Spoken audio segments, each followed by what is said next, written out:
and thanks for joining us at Thirsty Thursday Toys. In today's episode, we're going to make a drink that I called the G-Cell Cocktail, inspired by the S.H.MonsterArts Godzilla 1989. Now, Godzilla vs. Biollante holds a very special place in my heart, as it was the first Godzilla film I ever watched as a kid. For the G-Cell Cocktail, you'll need some Japanese green melon liqueur, a dark spiced rum, some lemon lime flavored sports drink, and black food coloring. Add some ice to your shaker. Start with half a shot of your green melon liqueur, a full shot of your dark spiced rum, 3 parts of your sports drink, 2, 3, and last but not least, just 1 drop of black food coloring. And shake thoroughly. When it is nice and chilled, pour it in.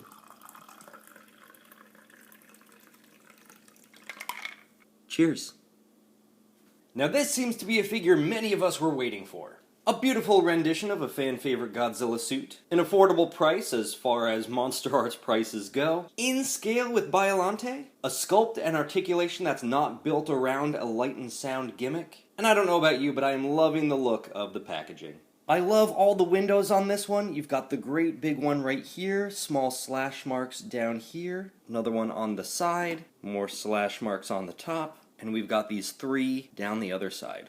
And some nice product shots on the back.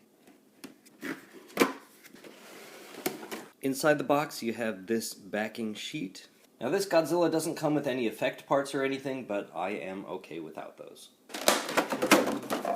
Plastic.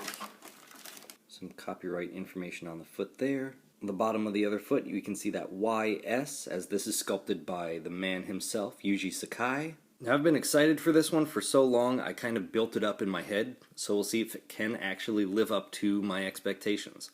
As of right now, I love it so much. So let's start with the paint. Now this figure is mostly black, or this deep, deep charcoal, and you can see some lighter gray dry brushing on it to bring out some of those details, especially in places like here, where it seems to have been added after it was assembled. Great paint on those toenails, same with the claws up here. Checking out the spines, they look great to me. I know some other people had issues with like paint splotches just kind of around the neck. And I know I've mentioned this before with other figures where each piece is painted individually and then assembled. Like up here, that dry brushing is a little more intense on this top part than this middle part of the neck, but it doesn't really stand out all that much on the shelf. The eyes are nice and glossy. I friggin' love that they got the 2 rows of teeth in there. That is superb. Such tiny details, and they are individually sculpted. It's not just paint in there. And they're kind of sharp too. The problem is the paint. There was a lot of bleeding from the gums onto those teeth, especially like this one right here. So I'm going to have to go through and touch that up. Not what you should have to do with like a $90 toy. Now, one of the major complaints that we got when this was first shown is that this lower jaw has this kind of bend to it. It's not as intense when it's open, but when it's closed, you can see it's got that gap. I know some people have like wrapped a rubber band around it to kind of straighten that out, and that seems to have done the trick. I really don't mind it. I'm going to have mine open like this most of the time anyway, but it seems to be an easy fix. Now, standing above mine, looking down, the legs look really short, but when you come down at eye level, it seems just fine. There we go. That's a little better, right? Oh, it's beautiful! Articulation. Where to begin? Oh my gosh. For the tail, each part is individually articulated. So you can... And they're on ball joints, which makes it really easy to pop pieces off, but also pop them right back on. Let's get that in here. Pop that in there. And that stays. So you do have a pretty decent range of articulation there. You can get that pretty straightened out. Curve that all the way to the other side. Nice. Now you can't get as intense a bend as you can get with the Neca, but what the MonsterArts lacks in the tail bend and the finger articulation and the accessories, it makes up for in like everything else. No, I lied. There's actually 2 rows of teeth in the Neca. I never saw that before. Alright, well, the Neca just gained 1 more point in my book. Where some of the joints are, There are these pieces that do kind of rotate around so that you don't have something like this going on. And they just rotate around and you're good to go.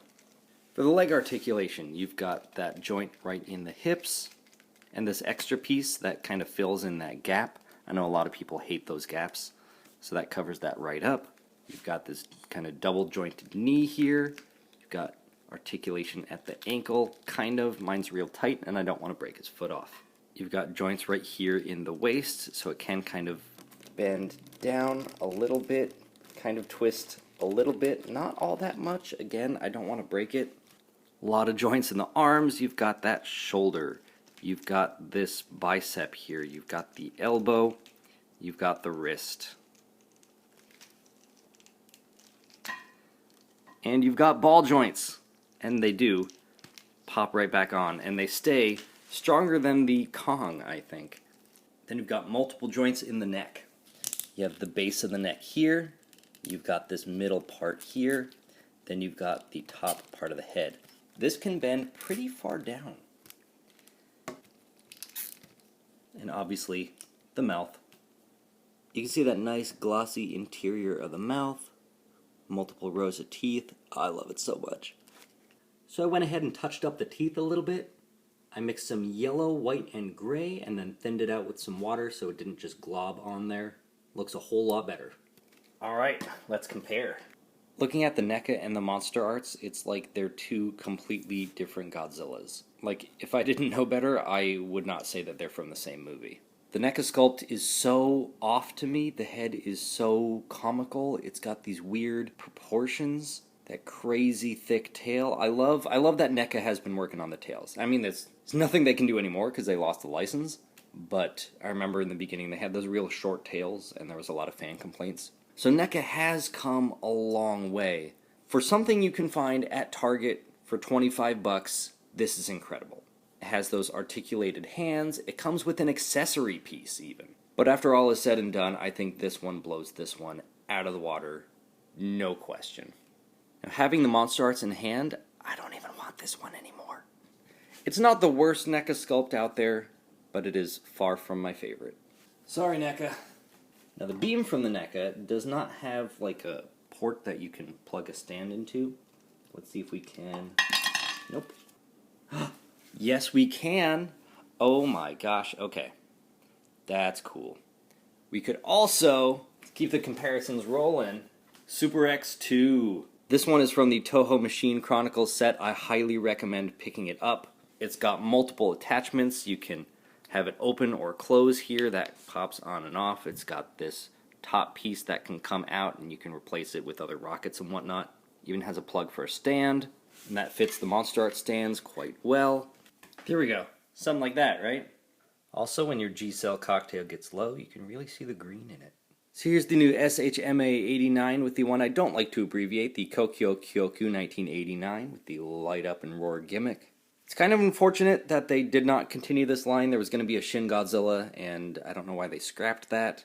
Looking at the two of them side by side, I can see that the new one has just about the same, if not a little bit more articulation. And I assume some of that is based on the fact that it does not have this whole like light and sound gimmick housed inside of it. I'm not really a gimmick person, especially when it comes to batteries, and especially when it comes to something that could hinder and interrupt like the sculpt of something. So this one might go the way of the Neca. These two might pop up on eBay or something. Love the sculpt, I do, but space is a hot commodity right now. We're gonna do one more comparison, and I think you know who she is. This is, oh my god, I'm gonna cry. I just set this up for the first time right here on camera. Oh my god. This is gorgeous. This is the setup I've been wanting since I was little.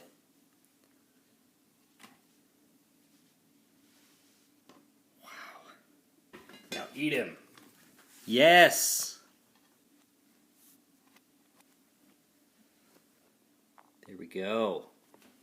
These two are just fantastic. Now, there was a time in my life where the bootleg Kyoto kit was the only 89 figure available to me in my tiny town. My friend Philip had it, and I was so jealous of him I almost thought about stealing it. I never did. I ended up finding one on eBay, like a decade later. But it's amazing to see how far we've come in terms of sculpts and the technology of these toys. We're a decade into the Monster Arts line, and they continue to impress, and I am loving it. So, in summary, it's a gorgeous figure. Definitely pick it up, especially if you already have the Biollante. It's popping up on a bunch of different websites. There are some that are even offering payment plans. As always, good luck on your hunt. Thanks for subscribing, and please drink responsibly.